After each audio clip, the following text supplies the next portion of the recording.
Hello class, in today's lesson we will be looking at the topic of predictions. So we can use what we've learned about probability in the last lesson to help us to calculate predictions. And the way we go about doing that is using the operation of multiplication.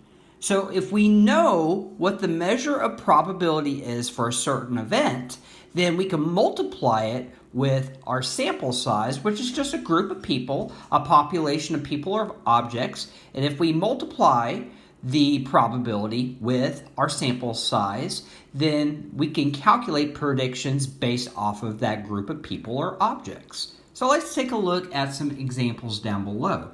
Suppose the probability that a bottle has a prize-winning cap is only 1 out of 40. How many winning caps are likely among 500 bottles? So you'll notice that I've highlighted a couple key things. I highlighted the probability, which is 1 out of 40, and I'm going to multiply that with our sample size, which is 500. Now, if we were to multiply the ratio with this whole number, we would just multiply the whole number with the top number of the ratio, and that gives us 500 out of 40.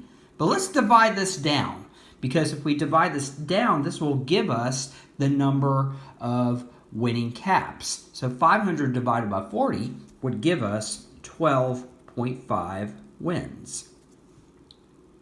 So there's example number 1. Let's move on down to the next one, number 2. In a survey, 19 out of 60 people said they would vote for Mr. Chu. Predict how many votes Mr. Chu will receive in the election if a total of 1,200 people vote in the election. So we're going to take the same approach like we did. Here's our probability, 19 out of 60. And we're going to multiply that with our sample size, 1,200. So 1,200 times 19 gives us 22,800 over 60.